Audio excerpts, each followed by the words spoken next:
Hi guys, what's up? Welcome back to today's video. This is Sonia and you are watching Sovix vlog. एक document है which is called S56. तो ये जो document है ये department of home affairs आजकल बहुत ज़्यादा इशू कर रहा है। स्टूडेंट वीज़ा की एप्लीकेशन जो लोग कर रहे हैं वो S56 जो है वो रिसीव कर रहे हैं और काफ़ी लोगों को ये डॉक्यूमेंट मिल रहा है। और इतना ही नहीं, काफ़ी ज़्यादा जो है वो वीज़ा रिफ्यूजल्स भी हो रहे हैं। तो बेसिकली गाइज ये कि देखिए, अगर आप 2026 में ऑस्ट्रेलिया में स्टडी करने के लिए आ रहे हैं और आप अपनी एप्लीकेशन करने वाले हैं तो प्लीज़ मेक श्योर कि आप ये वीडियो ठीक से देखें, बिकॉज इस वीडियो में मैं शेयर करने वाली हूँ कि अभी रिसेंटली डिपार्टमेंट ने एक लिस्ट दी है जिसमें उसने सारे रीजंस मेंशन किए हैं वीज़ा रिफ्यूज़ल के।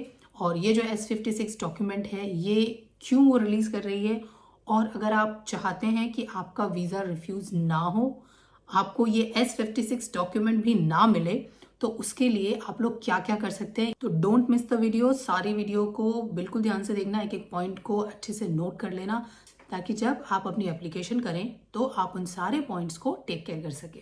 जो आजकल सिनेरियो चल रहा है एक्चुअली, उसके चलते स्टूडेंट वीज़ा लेना अपने आप में एक बहुत बड़ा चैलेंज हो गया है।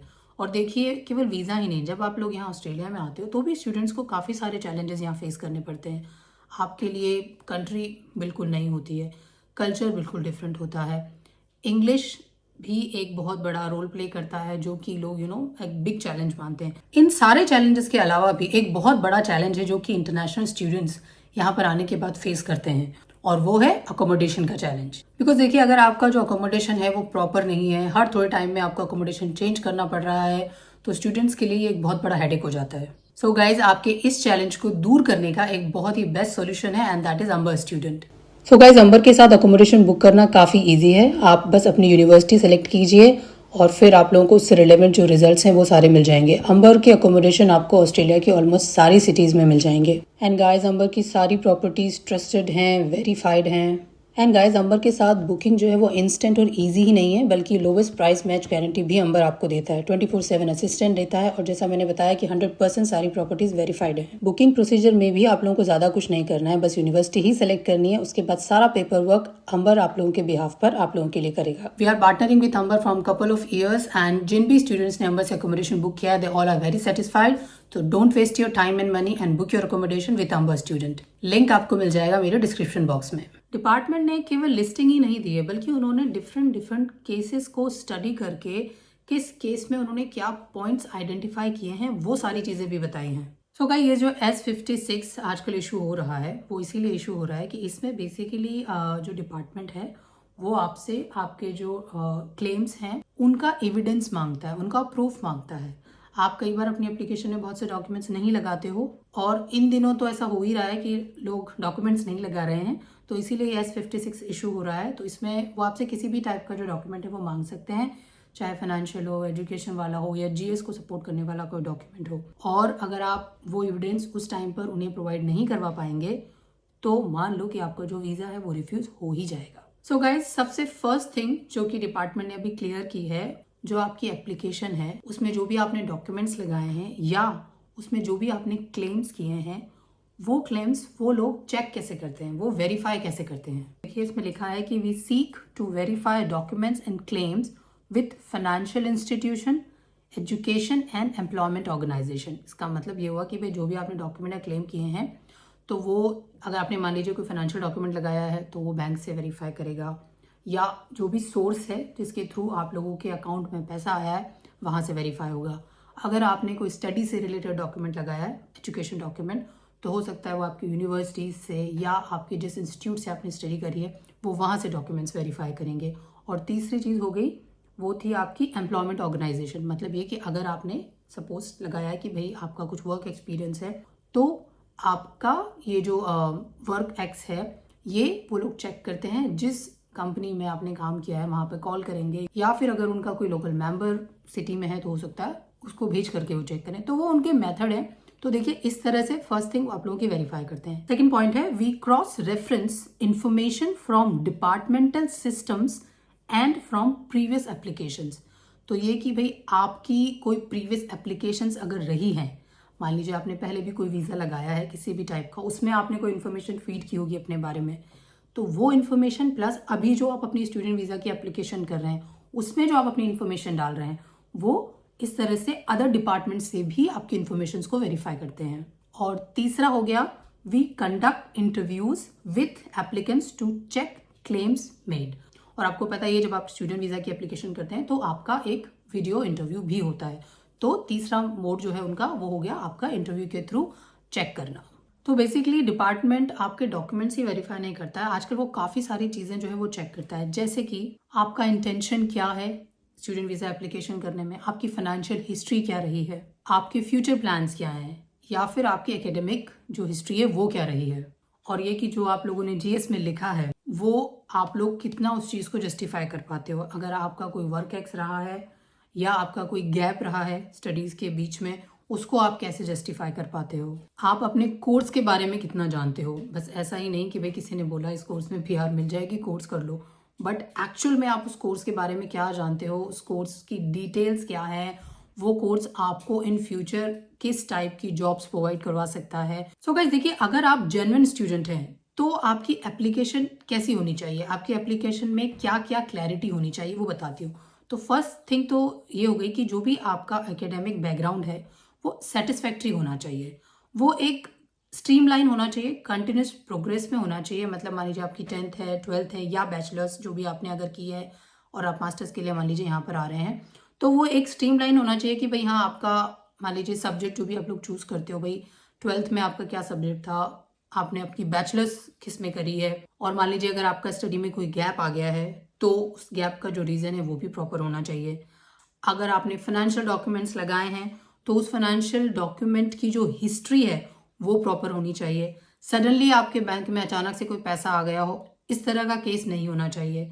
अगर आपने पेरेंट्स की लगाई है भाई तो इनकम एक होगी ना फिक्स, भाई मंथली इतनी इनकम आ रही है, या अगर आप लोन ले रहे हैं तो उसके जो डॉक्यूमेंट्स है वो प्रॉपर होने चाहिए। और आपका क्लियर एविडेंस होना चाहिए कि आप ये कोर्स क्यों ले रहे हैं, आपका इस कोर्स को लेकर फ्यूचर का प्लान क्या है। अब आप लोगों को बताती हूँ केस स्टडीज, तो उन्हें काफ़ी सारे ऐसे फ्रॉड मिले हैं।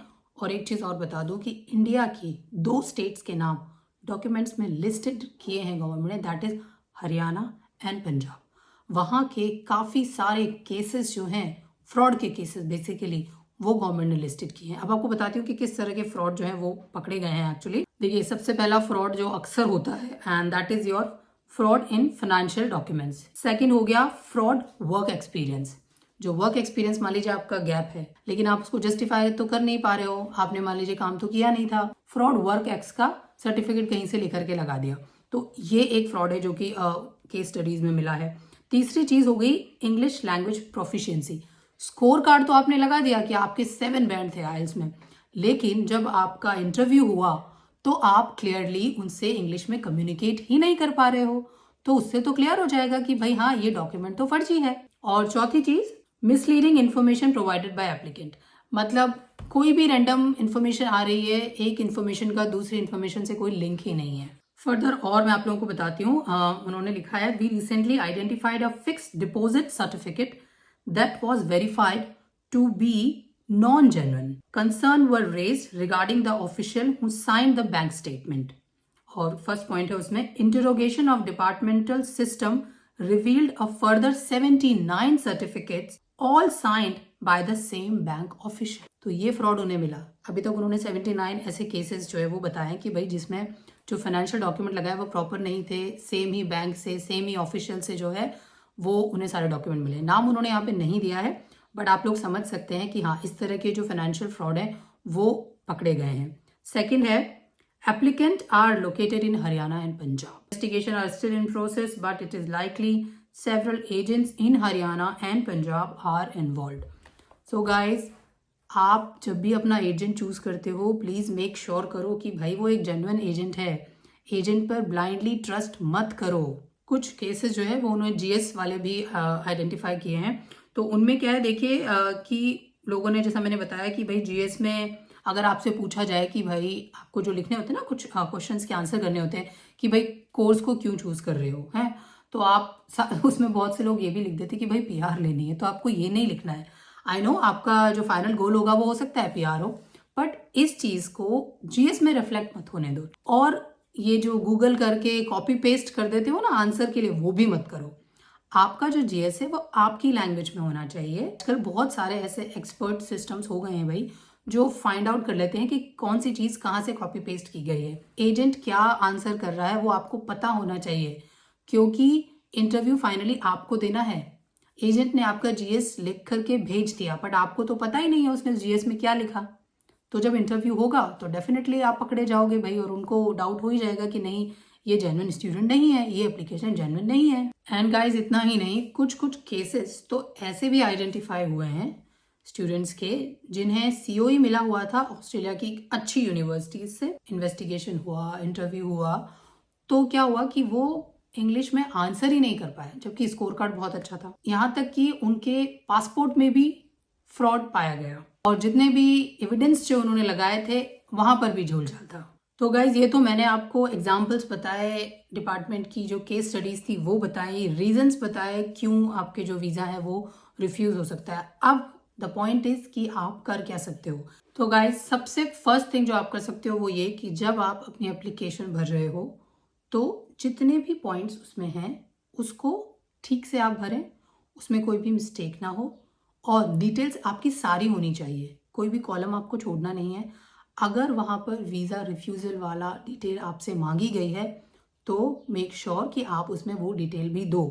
कुछ लोगों को डाउट रहता है कि भाई मेरा एक बार रिफ्यूज़ल हो गया था तो मैं लिखूंगा तो दोबारा भी हो जाएगा। नहीं, हो सकता है उस टाइम पर कोई ऐसा रीज़न रहा हो जिसकी वजह से आपका वीज़ा रिफ्यूज़ल हुआ हो, आपका इंग्लिश का स्कोर प्रॉपर नहीं हो या फाइनेंशियल डॉक्यूमेंट प्रॉपर नहीं हो। आज की डेट में अगर आपका सब कुछ प्रॉपर है तो उस पुराने वाले रिफ्यूज़ल का आपकी नई एप्लीकेशन पे कोई फ़र्क नहीं पड़ने वाला है।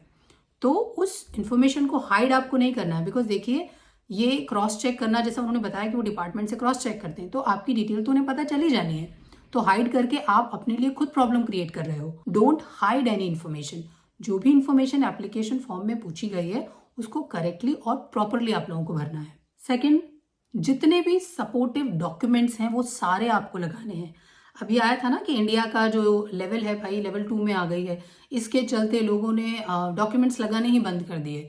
एजेंट्स ने भी बहुत सारे ने आप लोगों को बोल दिया कि भाई किसी डॉक्यूमेंट की ज़रूरत नहीं है, एविडेंस लेवल 2 में आ गया है और ऑफिशियली आपको कुछ नहीं लगाना है।